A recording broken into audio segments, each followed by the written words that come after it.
Hi tailors, எல்லோரும் எப்படி இருக்கிறீங்க? நல்லா இருக்கிறீங்களா? இன்றைக்கி என்னென்னா நார்மல் ப்ளவுஸ் தான் பார்க்க போகிறோம். ஸோ இதில் பார்த்தீங்கன்னா நான் ஒரு 1/2 இன்ச் வச்சுட்டு ஃபோல்டு பண்ணிட்டுருக்கிறேன். அப்பப்போ நீங்கள் வர நூல்ஸ்லாம் கட் பண்ணிவிடுங்க, ஓகேவா? இப்போ இதில் பார்த்தீங்கன்னா நம்மளுக்கு இங்கே ஒரு மார்க் இருக்கா, அது centre mark, front mark. So நம்ம சில பேருக்கு ஒரே இடத்துல 2 ஸ்லீவுமே ஒரே சைடு வந்துடும். ஸோ அந்த மிஸ்டேக் ஆகாமல் பார்க்கணுன்னா, இப்போ நான் ஃபஸ்ட்டு மார்க் பண்ணது போச்சு. ஸோ அதுக்கு பின்னாடி எந்த கிளாத் நம்ம முடியுதோ அதே கிளாத் நீங்கள் அமுச்சு விட்டால் தான் உங்களுக்கு அந்த ஒரே 2 சைடுமே வரும்.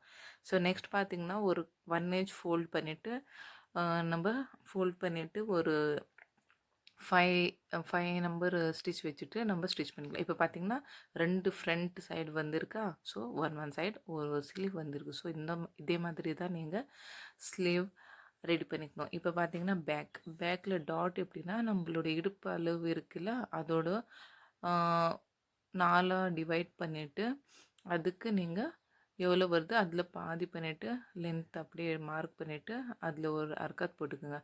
அப்படியே மடிச்சுட்டு ஒரு 1/2 இன்ச்லேருந்து ஸ்டார்ட் பண்ணிட்டு அப்படியே முடிச்சுடுங்க. கரெக்டாக ஒரு வி மாதிரி வரணும், ஓகேவா? ஸோ உங்களுக்கு அந்த ஷேப் நல்லா இருக்கும். வி மாதிரி ஸ்டிச் பண்ணுங்கள்.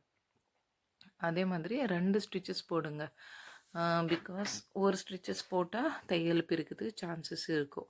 ஸோ 2 போட்டுட்டு அந்த உள்ளே இருக்கிற கிளாத் இருக்குது பாருங்கள், இந்த சைடு ஒன்று அந்த சைடு ஒன்று போயிடணும். இப்போ பார்த்திங்கன்னா பட்டி வைக்கிறேன்னா, ஸோ பட்டியில் அதே மாதிரி 1/4 இன்ச் மடிச்சுட்டு ஜாயின் பண்ணும்போது 1/2 இன்ச் மடிக்கணும். அந்த மாதிரி ஜாயின் பண்ணும்போது அது பிரிச்சுட்டு அதுக்கப்புறம் நம்ம தைக்கணும். ஸோ என்னன்னா சில பேர் அதிலே கிளாத் இதில் பார்த்தீங்கன்னா 1/2 இன்ச் வச்சுட்டு நீங்கள் அட்டாச் பண்ணிவிடுங்க. சில பேர் என்ன பண்ணுவீங்க, லென்த் எவ்வளோ இருக்குது பார்த்துட்டு அதிலே நீங்கள் ஒரு 1.5 ஆட் பண்ணிவிட்டு அப்படியே ஃபோல்டு பண்ணி தைச்சிடுவீங்க. அது கொஞ்சம் ஈஸியாக இருக்கும். பட் அப்படி பண்ணக்கூடாது. இந்த மாதிரி பட்டுவீங்க. இதில் பார்த்தீங்கன்னா அந்த வேஸ்டேஜ் இருக்குது பாருங்கள், அது நான் காமிச்சிருக்கிறேன்ல, அது உங்களுக்கு பட்டிக்கு கீழே வரணும். பட்டி மேலே தையல் போடணும், சைடில் போடணும், ஓகேவா? சைடில் போட்டால் தான் அந்த நீங்கள் ஃபோல்டு பண்ணும்போது பேக் சைடு நீட்டாக இருக்கும் பார்க்கறதுக்கு. அப்படியே ஃபோல்ட் பண்ணிவிட்டு ஒரு தையல் போடல. இங்கே வேணும்னா நீங்கள் ஹெம்மிங் பண்ணிக்கலாம். நான் தான் ஸ்டிச் தான் போட்டிருக்கேன். ஹெம்மிங் போட்டால் ஃபினிஷிங் நல்லாயிருக்கும். நம்ம ஸ்லீவுக்கு எப்படி போடுறோம் அதே மாதிரி முடித்த பிறகு வச்சு பார்க்கணும் எல்லா சைடு கரெக்டாக இருக்கா சைடில். இப்போ நம்ம ஸ்லீவு பேக் முடிச்சுட்டோம். இப்போ பட்டி எடுத்துக்கலாம். பட்டியில் பார்த்தீங்கன்னா 2 மெயின் பீஸு ஃப்ரண்ட்டில் அவுட் சைடு வருது, 2 இன்சைடு வருது. அதுக்கு நடுவில் ஒரு ரஃப் பீஸ் நம்ம வச்சே ஆகணும். ஸோ பட்டி நல்லா ஸ்டிஃபாக நின்றுச்சுன்னா ப்ளவுஸ் ஃபினிஷிங் எல்லாமே நீட்டாக வரும். ஸோ ரஃப் நம்ம கீழே வச்சுட்டு உள்ளே வர பீஸ் நம்ம வெளியே வர பீஸ் ஒன்று மெயின் பீஸ் வச்சுட்டு அதுக்கு மேலே உள் சைடு ஒரு வரல அது அப்படியே வச்சுட்டு ஒரு 1/2 இன்ச்சை தைச்சிடணும். இப்போ பார்த்தீங்கன்னா மார்க்கிங் பண்ணது ஃப்ரண்ட்டில் போயிடுச்சா. ஸோ நெக்ஸ்ட் மார்க்கிங் அந்த சைடு வரணும், பிளேனுக்கு பிளேன் வரணும், மார்க்கிங் அந்த சைடு போகணும். இந்த மாதிரி நீங்கள் அட்டாச் பண்ணிட்டீங்கன்னா உங்களுக்கு சில பேருக்கு வரல, எல்லாம் ஒரே சைடு 2 பட்டியுமே ஒரே சைடு வரல. ஸோ அந்த மாதிரி வராமல் இருக்கும். நீங்கள் ஃபஸ்ட்டே அது கொஞ்சம் கேர்ஃபுல்லாக தைச்சிட்டுக்கலாம். நம்ம பேக் சைடு எப்படி அந்த ரஃப்லாம் இந்த சைடு தள்ளிட்டு சைடில் ஸ்டிச் போட்டோம்ல, அதே மாதிரி இதுலேயே நீங்கள் என்ன பண்ணணும், அந்த ரஃப்லாம் இந்த சைடு தள்ளிட்டு சைடில் ஒரு ஸ்டிச் போடணும். போட்டுட்டிங்கன்னா நீங்கள் ஃபோல்ட் பண்ணும்போது ஃபினிஷிங் ரொம்ப நல்லா இருக்கும். நீங்கள் கொஞ்சம் தையல் இங்கே அங்கே போச்சுன்னா ஃபினிஷிங் வராது. ஸோ அது கேர்ஃபுல்லாக கொஞ்சம் நீட்டாக ஃபினிஷிங் போடுங்க. ஸ்டிச் பண்ணிகிட்டே இருக்கும்போது ஏதோ த்ரெட்டு கட் ஆகிட்டே இருக்குது. ஸோ அதெல்லாம் நான் ரெடி பண்ணிக்கினேன். பண்ணிவிட்டு அதுக்கப்புறம் நான் தையல் போட்டேன். ஆக்சுவலி அதில் தையலே வரல பார்த்திங்கன்னா, மறுபடியும் போட்டுருக்குறேன். ஸோ என்ன பண்ணுங்கள், அந்த த்ரெட் அப்பப்போ கட் பண்ணிவிடுங்க, ஃபினிஷிங் நல்லாயிருக்கும், ஓகேவா? இப்போ பார்த்திங்கன்னா நம்ம போட்டோமா, மடித்து தைக்கும்போது ஒரு 1/2 இன்ச் அதர்வைஸ் 1/4 இன்ச் எவ்வளோ கூட பிடிச்சிக்கலாம், 1 இன்ச் கூட பிடிக்கலாம், நம்ம இஷ்டம் தான். என்னான்னே தெரியல, மறுபடியும் த்ரெட் கட் ஆகிட்டு இருக்குது. ஸோ சொன்ன மாதிரி அங்கங்க த்ரெட் கட் பண்ணிட்டே இருங்க. ஃபினிஷிங் ரொம்ப நல்லா சில பேர் நல்லா தைப்பீங்க. ஆனா, அங்கங்க சின்ன சின்ன த்ரெட்லாம் இருக்கும். அது நல்லாவே இருக்காது. ஸோ, அந்த த்ரெட்லாம் கட் பண்ணி ரொம்ப நல்லா ஃபினிஷிங் வரும். ஸோ, நம்ம சைடில் கூட அந்த துணி ஜாயின் பண்ணிட்டு, எக்ஸ்ட்ரா இருக்கிற துணி நம்மளோட மெயின் பீஸ் இருக்கு பாருங்க. அதுதான் கரெக்டான அளவு. இது 2மே கொஞ்சம் எக்ஸ்ட்ரா தான் நம்ம வச்சு கட் பண்ணுவோம். ஸோ, அந்த எக்ஸ்ட்ராஸ்லாம் கட் பண்ணிட்டு, அந்த மார்க் பண்ணிடுங்க. மார்க் பண்ண இதுதான் கொக்கி சைடு வரும். பார்த்தீங்களா? 2மே எப்படி ஆப்போசிட் சைடில் இருந்தால் தான் உங்களுக்கு கரெக்டாக வரும். ஒரு சைடு ஒரு சைடு. இப்போ பார்த்தீங்கன்னா, நான் ஃப்ரண்ட் எடுத்துக்கினா, ஃப்ரண்ட்டில் பார்த்தீங்கன்னா, ஆக்சுவலி ஒரு சைடு தான் மார்க் இருக்குது. நான் செகண்ட் சைடு பண்ணிக்கிறேன். பண்ண பிறகு இப்போ பார்த்தீங்கன்னா 2 டாட் இருக்கா? சென்டரில் 1. இப்போ 2மே அப்படியே பிடிச்சிட்டு, அங்கேருந்து அது பாயிண்ட் வரைக்கும் நீங்கள் லைட்டாக கர்வாக தைங்க. லைட்டாக ரொம்ப ஸ்ட்ரெயிட்டாக இல்லாமல் லைட்டாக கர்வாக தைச்சிங்கன்னா, அந்த கப் சைஸ் ரொம்ப நல்லாயிருக்கும். ஸ்ட்ரெயிட்டாக தைச்சா ரொம்ப ஷார்ப்பாக ஒரு மாதிரியாக இருக்கும். லைட்டாக கர்வாக தைச்சா நல்லாயிருக்கும். சில பேர் கேட்குறவங்களுக்கு நீங்கள் அப்படி தைச்சி தரலாம். சில பேர் இப்படியோ போடுவாங்க. ஸோ பார்த்து தைங்க. ஸோ சைடு அது பார்த்தீங்கன்னா, அந்த பாயிண்ட் பிடிச்சிட்டு அப்படியே நீங்கள் ஒரு 1 இன்ச்சு வைக்கணும். சென்டர் பாயிண்ட்டோட அந்த சைட் பாயிண்ட்டில் நம்ம ஒரு 1 இன்ச் கேப் வச்சுட்டு தைச்சிட்டோன்னா சரியாக வரும். மறுபடி பாபினில் ஏதோ ஃபால்ட் ஆகிட்டு அது டஸ்ட்லாம் இருந்துச்சு. அதை க்ளீன் பண்ணிவிட்டு மறுபடி போட்டுட்டேன். பார்த்திங்கன்னா அது எல்லா ஸ்டிச்சஸில் 2 ஸ்டிச்சஸ் போட்டுடுங்க. ஒரு ஸ்டிச்சஸ்லாம் போட வேண்டாம். 2 போட்டுடுங்க. இப்போ பார்த்தீங்கன்னா தேர்டு இது. இப்போ நீங்கள் இங்கே வேணும்னா இந்த கேப் அங்கேருந்து அங்கே வரைக்கும் நீங்கள் ஒரு 1.5 இன்ச் வச்சா கூட நல்லாயிருக்கும். ரொம்ப கிட்ட வராமல் ரொம்ப ஓவராக ஷேப் இல்லாமல் லைட்டாக அப்படி இருந்தாலும் நல்லாயிருக்கும். இப்போ பார்த்தீங்கன்னா இதில் அப்படியே கப் சைஸ் நல்லா அதே மாதிரி இப்போ இன்னொரு சைடு பக்கத்தில் வச்சுட்டு நீங்கள் அப்படியே பாருங்கள். டர்ன் பண்ணிவிட்டு அப்படியே தேங்க தைச்சிட்டு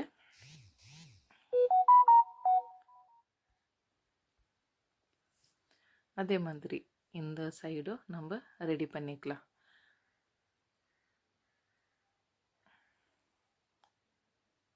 நீங்களாம் யோசிக்கலாம். சில பேர் கற்றுக்கிறவங்களாம் யோசிக்கலாம். என்னடா நம்மளுக்கு தான் த்ரெட்டு கட் ஆகுதா அப்படி இப்படின்னு. அப்படியெல்லாம் இல்லை. எல்லாருக்குமே கட் ஆகும். ஸோ நீங்கள் அதெல்லாம் டென்ஷன் ஆகாமல் ரிலாக்ஸாக அது என்ன ப்ராப்ளம் எதுக்கு ஆகுதுன்னு அது நீங்கள் ரெடி பண்ணிவிட்டு ஸ்டிச் பண்ணால் கொஞ்சம் கரெக்டாக இருக்கும். ஓகேவா? அதிலே தைச்சிட்டே இருந்தால் இப்போ நான் பண்ணிட்டு இருக்கிற பாருங்க. அது என்னன்னே தெரியல ஆக்சுவலி எனக்கு. பாபின்ல அடிக்கடி கட் ஆகிட்டு இருக்குன்னு. இப்போ பார்த்தீங்கன்னா பட்டி ஜாயின் பண்ணுறோம். பட்டி அப்படியே வச்சுட்டு அது கீழே அந்த ஃப்ரண்ட் டாட் இருக்குல்ல அது ஃபோல்டு பண்ணி தைக்கணும். மறுபடி இந்த சைடு அப்படி ஜாயின் பண்ணிக்கலாம். ஆக்சுவலி இங்கே கிளாத்து கொஞ்சம் மாட்டிச்சு. அதுக்கப்புறம் எடுத்துட்டேன். இங்கே இதில் பார்த்தீங்கன்னா தெரியும். நான் மேலே ஃபோல்ட் பண்ணி வச்சுருக்கேன் பாருங்கள் அந்த டாட்டில். அந்த மாதிரி ஃபோல்டு பண்ணிவிட்டு நீங்கள் ஸ்டிச் பண்ணணும். அதே மாதிரி கீழே இந்த மாதிரி ஒரு 3 அர்க்காத் போட்டுட்டு கட் பண்ணிவிட்டு நீங்கள் தைச்சிங்கன்னா ஃபினிஷிங் நல்லாயிருக்கும். ஸோ நான் அந்த பெல்ட் ஜாயின் பண்ணல அதுக்கு ஓவர்லாக் போட்டுட்டு எடுத்துட்டு அதுக்கப்புறம் நான் அதுக்கு அப்படியே சைடில் ஒரு ஸ்டிச் போடுவேன். அகெயின் நீங்கள் பார்த்தீங்கன்னா அந்த தைச்ச அந்த துணியெல்லாம் எங்கே நம்ம தையல் போடுறோம்ல அங்கே தான் அந்த எக்ஸ்ட்ரா துணியில் இப்போ பார்த்தீங்கன்னா வச்சு பார்த்தீங்கன்னா கரெக்டாக இருக்குது பாருங்கள். ஸோ நீங்கள் அப்பப்போ தைக்கும் போது செக் பண்ணி தைச்சிங்கன்னா ஈஸியாக இருக்கும். ஃபுல்லாக தைச்சிட்டு அதுக்கப்புறம் செக் பண்ணிவிட்டு இது பெருசாக மேலே கீழே இருக்குதுன்னு அது நம்ம மறுபடியும் பிரித்து தைக்கிற மாதிரி வரும். ஸோ அந்தந்த டைமில் செக் பண்ணுங்கள். ஸ்லீவ் ஜாயின் பண்ணுறீங்களா செக் பண்ணுங்கள். இது பார்த்திங்கன்னா மறுபடியும் பட்டியில் ஒரு மேலே ஒரு ஸ்டிச் போட்டுட்டோம் நம்ம.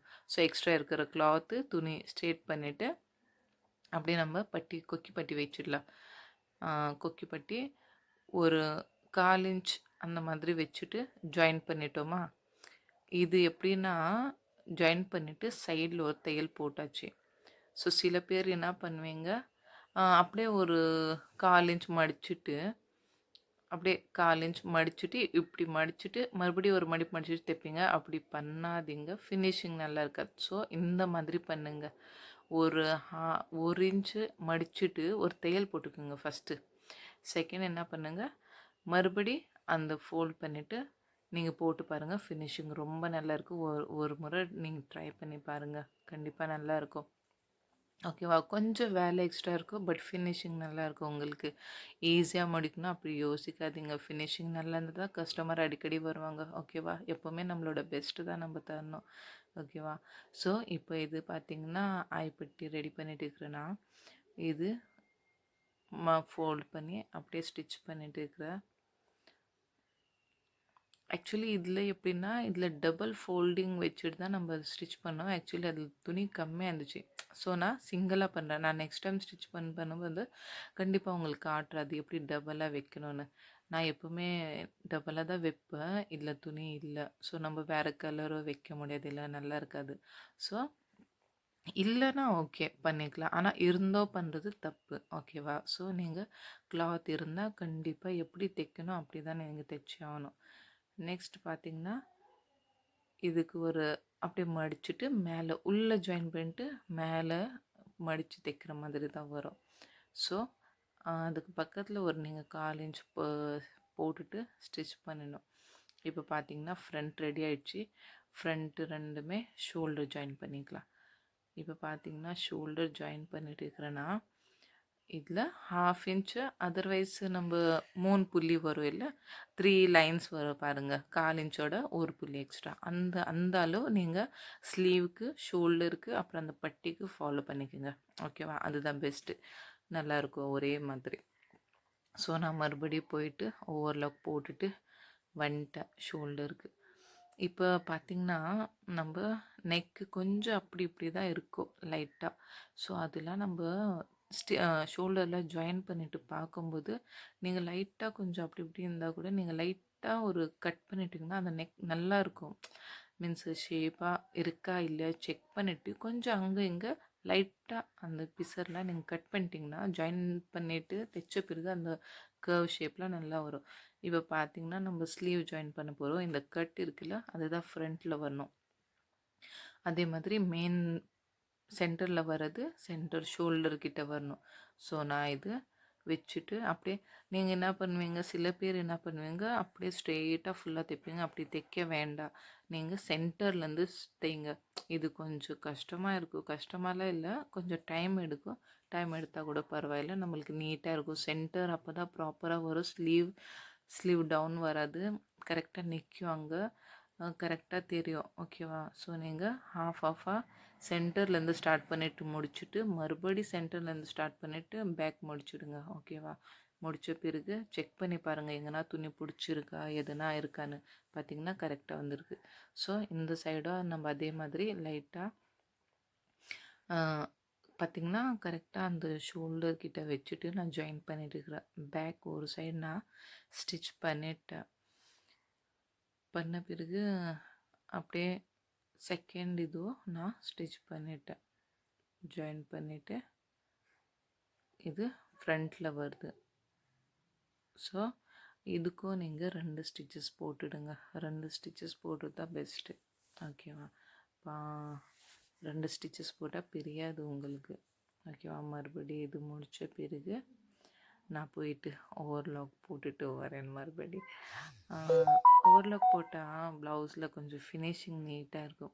ஸோ முடிஞ்ச அளவுக்கு ஓவர்லாக் போடுங்க. ஸ்டிச்சிங் பண்ணும்போதே நீங்கள் ஓவர்லாக் போட்டுட்டிங்கன்னா, ஸ்டிச் பண்ண பிறகு போட்டுட்டிங்கன்னா அது எப்படி இருக்கும்னா அங்கங்கே ஃபுல்லாக வராது, லைட்டாக கொஞ்சம் விடுற மாதிரி வரும். ஸோ ஸ்டிச் பண்ணும்போது இப்போ பார்த்திங்கன்னா இதுதான் நெக் பட்டி. நம்ம ஹெம்மிங் தான் பண்ண போகிறோம். ஸோ இது இப்படி க்ராஸாக நிறைய பேருக்கு இது ஸ்ட்ரெயிட்டாக வராது. அந்த க்ராஸ்லேருந்து நீங்கள் ஸ்டார்ட் பண்ணிட்டு அப்படியே ஜாயின் பண்ணிங்கன்னா கரெக்டாக வருது பாருங்கள். ஸோ இந்த மாதிரி ட்ரை பண்ணுங்கள். இது க்ராஸாக கட் பண்ணிவிட்டு நம்ம எல்லா பட்டியுமே ஜாயின் பண்ணிக்கலாம். ஜாயின் பண்ணிவிட்டு அதுக்கப்புறம் அந்த எக்ஸ்ட்ரா துணி இருக்குல்ல சைடில் அதை அப்படியே கட் பண்ணிக்கலாம். கட் பண்ண பிறகு பார்த்திங்கன்னா ஃபுல்லாக கட் பண்ணிட்டோமா. இப்போ என்ன பண்ணோம், இதில் அப்படியே ஃபோல்ட் பண்ணிவிட்டு 1/2 இன்ச் வர மாதிரி நீங்கள் ஃபுல்லாகவே தைக்கணும். அந்த ஜாயிண்ட் இருக்குல்ல அது பிரித்து விட்டுடுங்க. அப்படியே தைச்சிங்கன்னா கொஞ்சம் திக்காக வரும் அந்த இடத்துல மட்டும். ஸோ 1/2 இன்ச் விட்டுட்டு 1/2 இன்ச் ஃபோல்ட் பண்ணிவிட்டு அப்படியே ஒரு தையல் போட்டுகிட்டே இருங்க. ஃபுல்லாக 1/2 இன்ச் தையல் போட்ட பிறகு நீங்கள் என்ன பண்ணணுன்னா அந்த எக்ஸ்ட்ரா கிளாத் இருக்குல்ல, அந்த எக்ஸ்ட்ரா துணியெல்லாம் அதெல்லாம் கட் பண்ணிடுங்க. ஆக்சுவலி பாபின்ல என்ன ப்ராப்ளமே தெரியல. பாபின் கேஸில் அடிக்கடி நூல் கட் ஆகிட்டு இருக்கு. ஆக்சுவலி இந்த மாதிரி ப்ராப்ளம் வராது, ஃபர்ஸ்ட் டைம் தான் வருது. என்னன்னே தெரியல. கேஸ் தான் மாற்றணும் ஐ திங்க். ஸோ எப்படியா அதை ரெடி பண்ணி, ஆக்சுவலி இது ரொம்ப டைம் எடுக்குது இப்படி மாற்றி மாற்றி தைக்கிறதுல. மறுபடியும் பார்த்திங்கன்னா அதெல்லாம் ரெடி பண்ணிட்டு அந்த எக்ஸ்ட்ரா துணி இருக்குல்ல அது ஃபுல்லாகவே கட் பண்ணிட்டேன். ஃபுல்லாகவே கட் பண்ணிவிடுங்க. கட் பண்ண பிறகு நீங்கள் என்ன பண்ணணுன்னா, நெக்கில் ஒரு 1/2 இன்ச் முன்னாடி எக்ஸ்ட்ரா பட்டி இருக்குல்ல, ஐப்பட்டி அங்கே விட்டுட்டு அப்படியே ஜாயின் பண்ணிட்டு வாங்க. என்ன பண்ணோன்னா, இந்த பட்டி ஜாயின் பண்ணும்போது பட்டி மட்டும் லைட்டாக இழுக்கணும், அதிகமாக இழுக்கக்கூடாது. லைட்டாக இழுத்துட்டிங்கன்னா நீங்கள் ப்ளவுஸ் போட்ட பிறகு அந்த பட்டி அப்படியே நிற்கும் டைட்டாக. ஸோ லூஸ் விடாது. நீங்கள் லூஸாக அப்படியே தைச்சிட்டிங்கன்னா ப்ளவுஸே லூஸாக இருக்கும். ஸோ அந்த பட்டி மட்டும் ஜாயின் பண்ணும்போது லைட்டாக இழுத்துட்டு அந்த ப்ளவுஸு நார்மலாக கொஞ்சம் லூஸாகவே விட்டுடுங்க, ஃப்ரீயாக விடுங்க. இது மட்டும் இழுங்க. இப்போ பார்த்திங்கன்னா மறுபடியும் நம்ம அந்த சைடில் தையல் போட்டோம். ஸோ ஞாபகம் வச்சுக்கோங்க, எப்போவுமே சைடில் தையல் போடும்போது என்ன பண்ணணும், அந்த பிசரில் அந்த பட்டியில் தான் வரணும். எதில் நம்ம தையல் போடுறோம் அதில் தான் வரணும். ஓகேவா? ஸோ அந்த மாதிரி நீங்கள் ஃபுல்லாக போட்டுக்குங்க. இப்போ பட்டி எல்லாம் வச்சுட்டோம், எல்லாமே முடிஞ்சிச்சு. இப்போ நம்ம ஃபிட்டிங் தான் பண்ண போகிறோம். ஸோ அளவு ப்ளவுஸ்க்கு இடுப்பு அளவு நம்ம பார்த்துக்கணும். 32.5 இருக்குது. அதில் 4ஆல் டிவைட் பண்ணிவிட்டு பார்த்திங்கன்னா 8.1 அப்படி வருது. ஸோ நம்ம கரெக்டாக 8.1 வச்சுட்டு மார்க் பண்ணிடணும். எல்லா சைடுமே, ஃப்ரண்ட்டில் 2 சைடுமே, பேக்கில் அதே மாதிரி. இங்கே பார்த்திங்கன்னா ஃப்ரண்ட்டில் நம்ம அர்க்காத் பண்ணிகிட்டு இருப்போம். ஸோ அந்த இடுப்பு அளவுலேருந்து அந்த இது வரைக்கும் அப்படியே ஒரு கோடு போட்டுக்கலாம். ஷோல்டர் பார்த்திங்கன்னா ஸ்லீவ் ஜாயின் பண்ணும்போது கொஞ்சம் மேலே கீழே துணி இருக்கும் எக்ஸ்ட்ரா, அதெல்லாம் பார்க்கக்கூடாது. ஷோல்டர் கிட்ட மட்டும் ஸ்ட்ரெயிட்டாக துணி வச்சுட்டு பார்க்கணும். ஸ்லீவ் பார்த்திங்கன்னா 6 இன்ச்சு. ஸோ நம்ம என்ன பண்ணலாம், இப்போ பேக்கில் அதே மாதிரி ஃபோல்ட் பண்ணி வச்சுட்டு 8.1 இங்கே 2 சைடுமே மார்க் பண்ணிட்டோமா. ஸோ பிரித்து வச்சுட்டு அந்த 8.1 அந்த மார்க்கிங் இந்த மார்க்கிங் கரெக்டாக வச்சுக்கணும். இப்போ ஃப்ரண்ட்டில் கொஞ்சம் எக்ஸ்ட்ரா இருக்குது பாருங்கள், பேக்கில் கம்மியாக இருக்குது. ஸோ ரெண்டுமே கரெக்டாக வச்சு தைக்கக்கூடாது. நம்ம எங்கே அந்த 8.1 வச்சுருக்கிறோம், எங்கே மார்க் வருது அங்கே தான் ஸ்டிச் பண்ணோம். சப்போஸ் நீங்கள் அது கரெக்டாக அது வச்சுட்டு தைச்சிட்டிங்கன்னா ப்ளவுஸு கரெக்டாக வராது. ஓகேவா? அப்பப்போ அந்த நூல் எல்லாமே கட் பண்ணிவிடுங்க, நீட்டாக வைங்க, ஃபினிஷிங் நல்லாயிருக்கும். இங்கே பார்த்திங்கன்னா 3 தையல் போட்டுக்குங்க. ஓகேவா? ஸோ கஸ்டமருக்கு வேணும்னா அட்ஜஸ்ட் பண்ணலாம். இப்போ பார்த்திங்கன்னா அந்த ஜாயின் பார்த்திங்கன்னா ஸ்லீவில் கரெக்டாக இருக்குது, மேலே கீழே இல்லாமல்.